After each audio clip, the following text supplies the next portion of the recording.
Hey les gars, comment allez-vous? Cette vidéo découle d'une réflexion que j'ai eue la dernière fois en boîte de nuit avec mon pote. Enfin, en fait, on faisait la queue de la boîte de nuit et mon pote, il pose souvent des questions assez bizarres et il m'en a posé une. Il m'a dit, à ton avis, là, dans toute la file d'attente, t'es le meilleur dans quoi par rapport à eux? Et lui, il m'a dit quoi? Il m'a dit, moi, je suis sûr que parmi les 300 personnes qui sont dans cette file d'attente là, c'est moi qui est le plus fort en jongle de la tête. Et c'est vrai, ce mec-là, il est niveau jongle de la tête depuis qu'il est tout petit. Et il se bute à ça. Après, moi, je lui ai répondu pour rigoler. Pro Evolution Soccer 3, je pense que je suis le meilleur de la file, etc., etc. Et de ça, on découlait une réflexion. Je me suis dit, en fait, ça doit être super enthousiasmant de faire partie d'une minorité dans le monde, dans un secteur précis. Ça peut être n'importe quel secteur. Ça peut être l'escalade, ça peut être les dominos, je sais pas. De faire partie des 1% de la population les plus fortes dans ce domaine-là. Je me suis dit, ça doit être magnifique. Et il n'y a qu'une seule manière de faire partie d'une minorité d'excellence dans le monde. Je ne sais pas si vous avez vu le film Jiro Dream of Sushi. En fait, c'est un documentaire. Vous pouvez aller le voir si vous ne l'avez pas encore vu. En fait, c'est Maître Jiro. C'est un cuisinier qui fait des sushis. Et il a un restaurant à Tokyo. Et c'est le seul restaurant au monde qui fait des sushis. Et qui fait pas des sushis, mais qui, grâce aux sushis, a 3 étoiles au guide Michelin.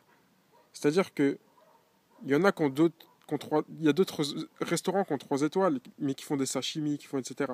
Lui, il fait uniquement des sushis. Et les gens, ils se sont posé la question, comment ça se fait que dans le monde entier, ça là, avec une boule de riz et un morceau de poisson par-dessus, lui, il arrive à faire 3 étoiles au guide Michelin, et que n'importe quoi, Eddie Le Mag chez lui, il n'arrive pas alors qu'il sait faire bouillir de l'eau, il sait faire cuire du riz. Voilà.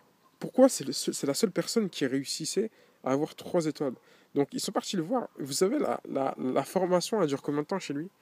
La formation, elle dure 9 ans pour travailler avec lui, pour être un maître sushi. Et ils m'ont dit, ouais, la première année, qu'est-ce que vous faites? Il a répondu, pendant la première année, on fait que bouillir de l'eau. T'imagines, toi, faire bouillir de l'eau pendant 1 an? Et voilà, il posait la question, mais comment toi tu peux prétendre savoir mieux bouillir de l'eau que moi? C'est un truc super simple.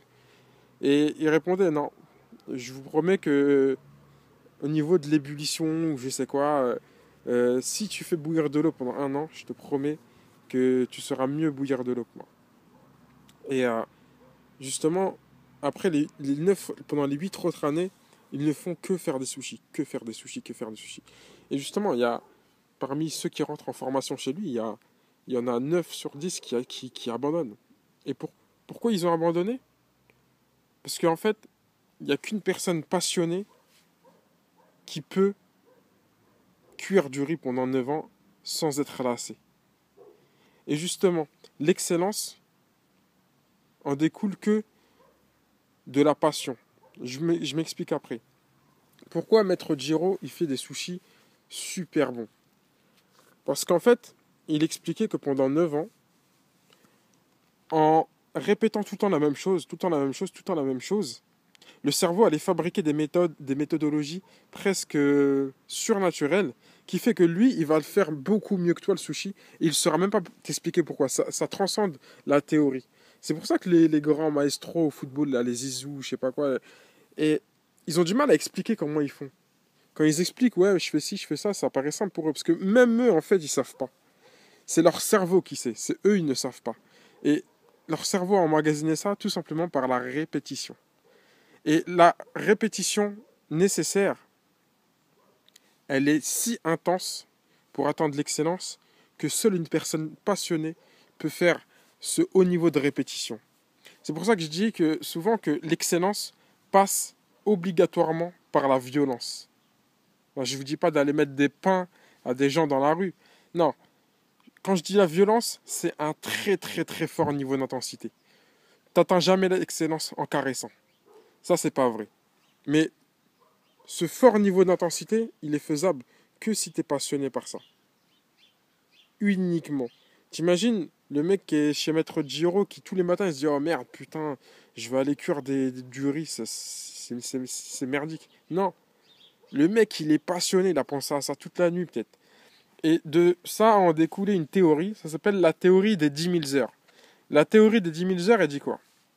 La théorie des 10 000 heures dit que quoi que tu fasses dans la vie, si tu passes 10 000 heures à faire quelque chose, hein, même si tu n'as pas eu de cours théoriques, etc., je dirais même c'est encore mieux si tu n'as pas eu de cours théoriques. Comme ça, tu n'as pas de frein dans la tête. Parce que des fois, la théorie, elle dit que ça, c'est pas possible. Or que ceux qui oublient la théorie et qui passent 10 000 heures à pratiquer une chose, ils prouvent que l'impossible, en fait, était possible. Parce que tu peux passer 10 000 heures, par exemple, sur une question. C'est pour ça qu'Einstein, il a répondu à des questions de dingue. Einstein, il ne s'est pas levé un jour en disant ouais, je vais mettre ça dans une machine, A plus B plus C, et hop, j'ai le résultat. Non. Le mec, il a passé 10 000 heures à réfléchir à une question et son cerveau a débloqué des situations dans sa tête qui fait que une personne qui n'a pas suffisamment réfléchi à ça va se dire mais attends, c'est un génie le mec. Comment il a trouvé ça d'un coup? Non, il n'a pas trouvé ça d'un coup. C'est qu'il a passé 10 000 heures avec le problème et son cerveau a fabriqué une expertise par rapport à cette question qui fait qu'un jour, le cerveau a déclenché une réponse que n'importe quelle autre personne trouvera cette personne de l'ordre du génie et de l'excellence. Donc là, on passe au football. Admettons que vous passiez 10 000 heures à, je ne sais pas, je dirais pas à faire du football parce que faire du football, c'est trop large. Tu peux pas atteindre une excellence. Tu peux pas passer 10 000 heures à faire toutes les choses du football. On va mettre le focus encore plus précis. Par exemple, tirer des coups francs ou faire des centres. Là, vous pourrez être un expert en ça. Vous savez, quand ils ont lancé la théorie des 10 000 heures, au début, ils l'ont appliqué à tous ceux qui jouent aux échecs. Ils se sont rendus compte que tous ceux qui avaient suivi cette théorie-là étaient devenus maîtres en échecs. Je ne sais pas si vous connaissez les échecs, mais devenir maître en échecs, c'est de l'ordre presque de l'impossible. Après, ils sont passés aux instruments de musique. Ils sont tous devenus des virtuoses. Et ainsi de suite. Vous, c'est mathématique. Je vous le promets. C'est une promesse que je vous fais, pardon. Si vous passez 10 000 heures, ou même 8 000, à ne faire qu'une chose dans le football, par exemple, à faire des centres, vous allez faire partie du top 10 des centreurs de tous les temps. Par exemple, vous allez être le Kolarov de demain. Il y a qui d'autre qui centre bien? Vous allez être le Di Maria de demain. Donc du coup, première chose, vous allez être enthousiasmé, mais de malade. Deuxième chose, vous allez hausser votre niveau parce que les mecs, ils verront voilà, que vous êtes un maître en football. Par contre, il y a une chose, voilà, moi je vous ai dit cette petite théorie-là aujourd'hui. Soyez violent dans votre pratique et focussez-vous sur le même geste. Ça ne sert à rien d'apprendre la théorie par rapport à ça. Je vous promets que le cerveau va emmagasiner des choses que vous n'êtes même pas capable. Je parle même pas des 10 000 heures. Je suis sûr que quand vous apprenez une nouvelle chose, vous franchissez des paliers. Par exemple, pendant 2 semaines, vous allez apprendre un truc. Vous allez faire des centres ou des coups francs ou je sais pas. Et pendant 2 semaines, vous allez avoir le même niveau. Et comme par hasard, du jeudi au vendredi, vous allez, mais grave, progresser. Vous allez dire, en 24 heures, je suis passé de ce niveau-là à ce niveau-là. Non, c'est que pendant 2 semaines, votre cerveau emmagasine des choses et hop, par exemple, de la 900e heure à la 901e heure, c'est là où s'est fait le déclic. C'est là où cette théorie des 10 000 heures, elle est magique. Parce que c'est pas une progression linéaire. C'est à un moment donné, à la 8 000e heure, ça peut être à la 9 millième 200, je sais pas, n'importe quelle heure, bam, il y aura un déclic qui va se faire. Et justement, moi, ce que je vous incite, c'est de répéter. Et la deuxième chose que j'ai envie de vous dire, c'est lâchez l'affaire tout de suite si vous n'êtes pas passionné. Thierry Henry, j'ai vu un reportage quand il était à New York. Il y a des choses à faire à New York quand même. Le mec, il a gagné des Coupes du Monde. Voilà, il était excellent. Il a atteint, lui, par exemple, l'excellence. Vous savez, par exemple, je repique à la surface et j'enroule dans le petit filet à droite. il fait partie des... Même, c'est plus que 0,001% de la population qui le fait le mieux au monde. C'est parce que j'en suis sûr et certain qu'il a mis cette théorie en œuvre. Et pourquoi? Parce qu'il était passionné. Le gars, à New York, je ne sais pas si vous vous rendez compte, à New York, il regarde encore des matchs de Ligue 2. Si t'es pas passionné, je te jure, tu regardes pas cette purge de Ligue 2. Même moi qui est super passionné par le football, j'ai du mal. Et ça a prouvé qu'il était passionné. Et s'il n'avait pas eu cette passion, je vous jure qu'il n'aurait pas appliqué cette théorie de l'excellence dans certains facteurs de son jeu. Donc je vous incite à faire un travail sur vous-même pour voir sur quoi vous êtes passionné vraiment dans la vie. Et ensuite, de mettre une violence extrême avec du plaisir en répétant